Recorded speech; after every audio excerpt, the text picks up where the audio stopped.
C'est pour lui. Construire un portefeuille d'actifs. La stratégie du père riche. Avec cette première expérience derrière lui, Robert était déterminé à continuer. Son père riche l'avait enseigné. Ton objectif est simple, accumuler des actifs qui génèrent des revenus passifs. Cela devint sa nouvelle obsession.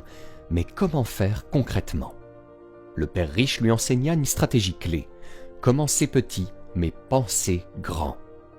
Robert se mit alors à chercher des opportunités d'investissement qui correspondaient à ses moyens.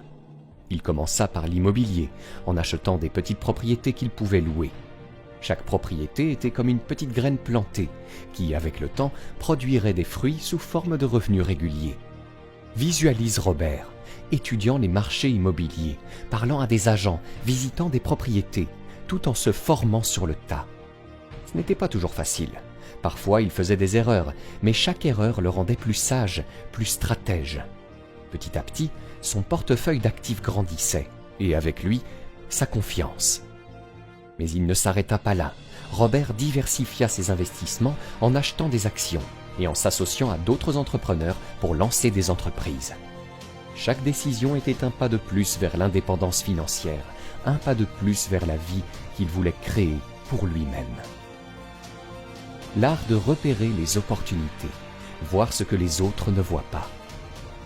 Un autre enseignement crucial du père riche était de développer la capacité à repérer les opportunités là où d'autres ne voient que des obstacles. L'argent n'est pas rare, disait-il. Ce qui est rare, c'est la capacité à voir les opportunités. Et c'est exactement ce que Robert apprit à faire. Un jour, alors qu'il explorait le marché immobilier, Robert tomba sur une vieille maison délabrée. La plupart des gens la considéraient comme une ruine sans valeur. Mais Robert, avec les yeux que son père riche lui avait appris à utiliser, y vit une opportunité. Il acheta la maison à un prix dérisoire, la rénova avec un budget modeste, puis la revendit à un prix beaucoup plus élevé. C'était son premier vrai succès, et il lui montra à quel point il était essentiel de voir au-delà des apparences. Imagine-toi à la place de Robert, marchant dans cette vieille maison, voyant ce que personne d'autre ne voyait. C'était un moment de triomphe, une preuve que les enseignements du père riche portaient leurs fruits. Cette maison était plus qu'un simple bien immobilier, elle était un symbole de ce que Robert pouvait accomplir avec la bonne mentalité et les bonnes compétences. L'importance de l'entourage, s'entourer de gens qui te tirent vers le haut. Au fur et à mesure que Robert progressait sur son chemin financier, il réalisa une autre vérité enseignée par le père riche. L'importance de s'entourer des bonnes personnes. Tu es la moyenne des 5 personnes avec qui tu passes le plus de temps, disait-il souvent. Robert comprit que pour réussir, il devait s'entourer de gens qui partageaient sa vision et ses ambitions. Il commença à fréquenter des investisseurs expérimentés, des entrepreneurs à succès et des conseillers financiers avisés. Ce n'était pas toujours facile. Il devait sortir de sa zone de confort, entrer dans des cercles où il se sentait parfois comme un novice. Mais il savait que c'était nécessaire pour grandir. Ces relations furent inestimables. À travers elles, Robert apprit des stratégies qu'il n'aurait jamais découvertes seul. Il trouva des partenaires pour ses projets. Et surtout, il développa un réseau de soutien qui l'aida à rester motivé et concentré sur ses objectifs. Visualise-toi dans cette situation, cherchant à t'entourer des bonnes personnes, réalisant que chaque rencontre, chaque conversation peut t'apporter une idée, une opportunité ou une motivation pour aller plus loin. C'est un élément clé de la réussite que beaucoup sous-estiment, mais qui a fait toute la différence pour Robert. Nous allons voir maintenant comment Robert a surmonté les défis et navigué dans le monde complexe des finances personnelles et des investissements. L'inévitable rencontre avec l'échec, une étape vers la réussite. Robert avançait avec détermination sur son chemin financier, fort des leçons de son père riche. Mais, comme dans toute bonne histoire, les obstacles ne tardèrent pas à se dresser sur sa route. Car voici l'une des grandes vérités que Robert allait bientôt découvrir. L'échec est un compagnon inévitable sur le chemin du succès. Un jour, après avoir investi dans une affaire qui semblait prometteuse, Robert se retrouva face à un revers inattendu. L'entreprise dans laquelle il avait misé s'effondra, laissant des dettes et un goût amer d'échec. Mais au lieu de se laisser abattre, Robert se rappela les paroles de son père riche. L'échec est un professeur plus honnête que le succès. Ne te cache pas de lui, apprends de lui. Imagine-toi à la place de Robert, voyant tes rêves s'effondrer sous tes yeux. La tentation de tout abandonner serait forte, n'est-ce pas? Mais Robert, au lieu de céder à la panique, choisit d'apprendre de cet échec. Il passa du temps à analyser ce qui n'avait pas fonctionné, à comprendre les erreurs qu'il avait commises et à identifier les leçons qu'il pouvait en tirer pour ses futurs projets.